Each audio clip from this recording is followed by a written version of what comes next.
खुलुमबाय रायजोफोर, दासिमनि माखासे गोनां खौरांफोर लानानै फैदों। नोंथांमोना भिडिअखौ जोबजासिम नायलांदो आरो भिडिअखौ मोजां मोनोब्ला अन्नानै मोनसे लाइक खालामदो आरो चेनेलखौ साबस्क्राइब खालामाखैब्ला सानफ्रोमबोनि खौरां लानो थाखाय साबस्क्राइब खालामनानै बेल आइकनखौबो अलाव होनानै लादो। अब्ला दासिमनि खौरांफोरा फारियै माइबंआव रोजा रोजा रायजोफोरा सिक्स शिड्युल रैखाथिनि थाखाय सोमावसारदों।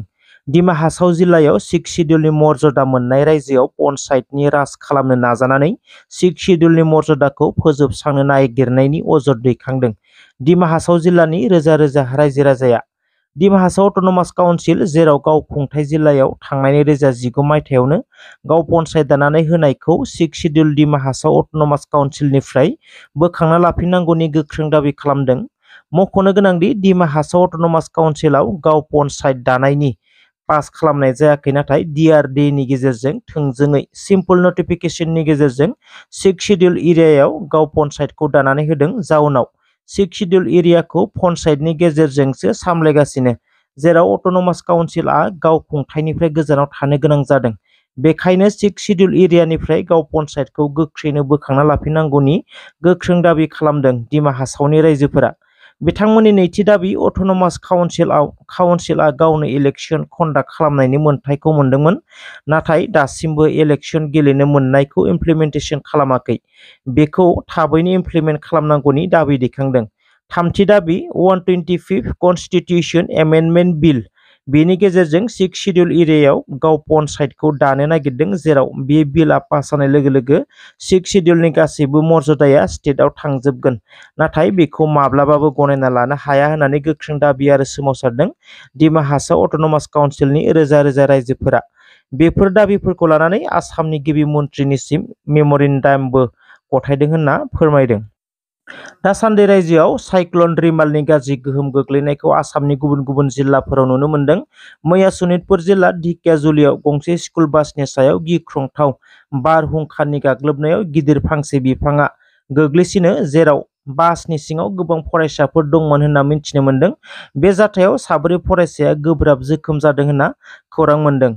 जाथायनि सायाव ओनसोलनि बिमा-बिफाफोर आरो रायजो राजाया गिखांनाय फोरमायदों आरो बोथोर गाज्रिखौ नुखानानैबो फरायसालिखौ मानो बन्द लाखियाखै होनना अजद होदों। कानपुराव गंसे फरायसालियाव क्लास लाबाय थानाय समावनो गिदिर बिफांआ बायनानै फरायसालिनि सायावनो गोग्लैसिनदों, जेराव फोरोंगिरिजों लोगोसे गोबां फरायसाफोरा खुनुरुखुम बारग'नो हादों होनना खौरां मोन्दों। मणिपुराव गोख्रों अखा हानानै दैबाना जानाय आरो हा गिसिखानानै गोबांथार खहा जानायनि खौरां मोन्दों, जेराव हा गिसिखानानै गंसे ट्राकआ गोथौ जायगायाव गोग्लैलांदों। दासिमाव भारतनि गुबुन गुबुन स्टेटफोराव साइक्ल'न रिमालनि गोहोमखौ नुनो मोन्दों।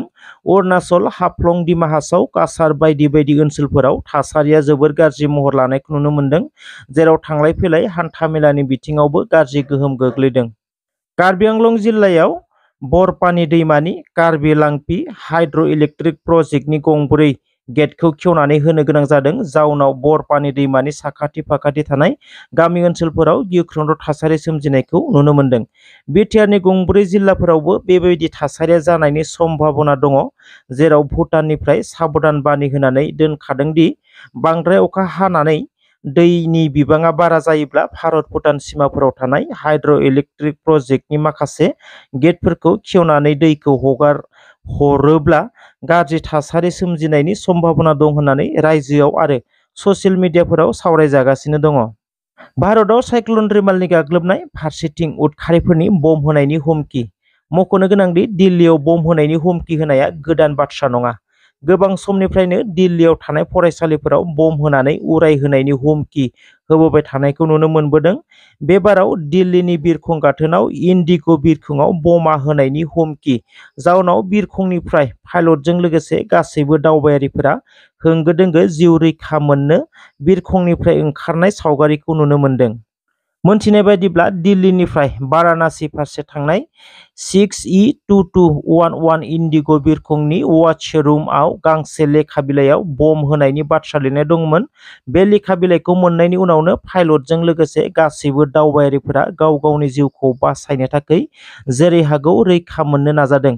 मिथिनाय बादिब्ला गासैबो दावबायारिफोरखौ रैखा खालामनो हादों। बेनि उनाव बिरखंखौ एयारपर्ट सिकिउरिटि एजेन्सिआ एयारपर्टनि बायजोआव लाना थाङो।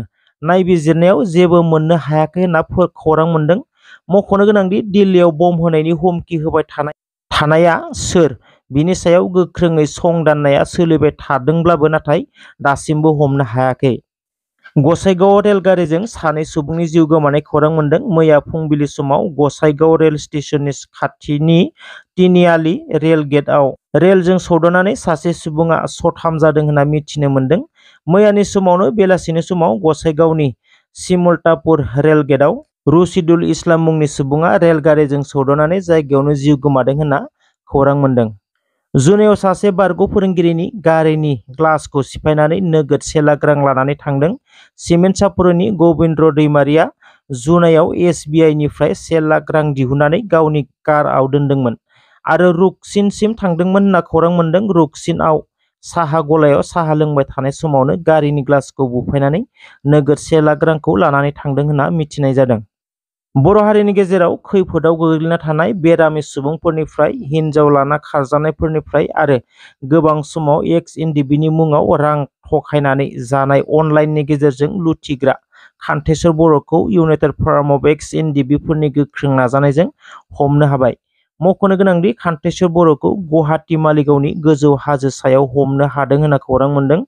मख'नो गोनांदि हारिनि गेजेराव खैफोदाव गोग्लैना थानाय बर' सुबुंफोरखौ इनाय अनागारि खालामनानै रां लुथिना जाग्रा कान्थेश्वर बर'नि सावगारि आरो थंफोरा ससियेल मिडियायाव भाइरेल जानायनि उनाव इउनाइटेड फराम अफ एक्स-इनडिबिआ सहायनो हायाखै। जाउनाव बेफोरबायदि इनाय खामानि मावग्रा दुथांफोरखौ हारिनिफ्राय फोजोबस्रांनांगौनि थांखिजों कान्थेश्वर बर'खौ हमनो थांनायाव गोबां दुखु खस्थ' लानानै अखा बांखा गुवाहाटीनि मालिगावनि गोजौ हाजो सानिफ्राय हमनानै लायनो हानाया बाख्नायजाथाव खामानि।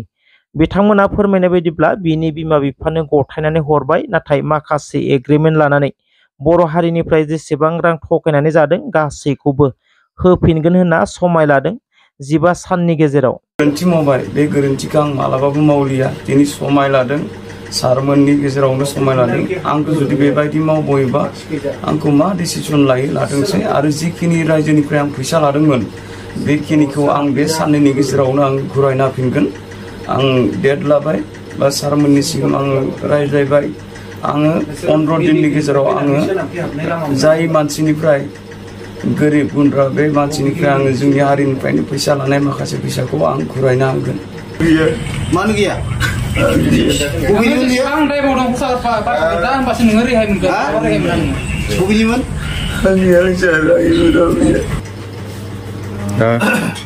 खुलुमबाय बयनिसिमबो बर' रायजो राजानिसिम।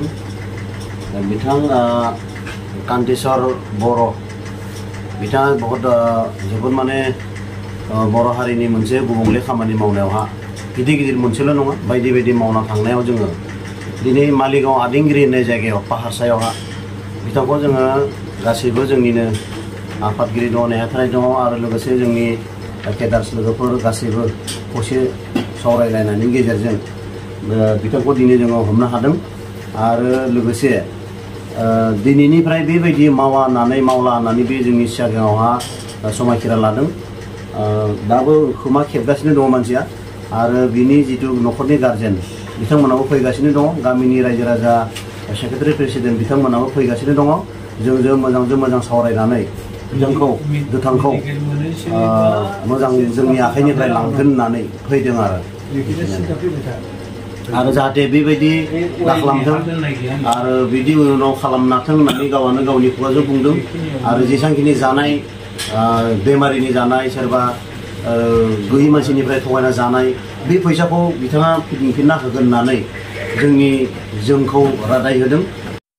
थेंक इउ सो माच रायजोफोर जायफोरा भिडिअखौ जोबजासिम नायजोब्बाय। भिडिअखौ मोजां मोनदोंब्ला अननानै मोनसे लाइक खालामदो आरो हायोब्ला लोगोफोरनोबो शेयार खालामनानै होदो आरो चेनेलखौ साबस्क्राइब खालामाखैब्ला सानफ्रोमबोनि खौरां लानो थाखाय साबस्क्राइब खालामनानै बेल आइकनखौबो अलाव होनानै लादो। थेंक इउ सो माच।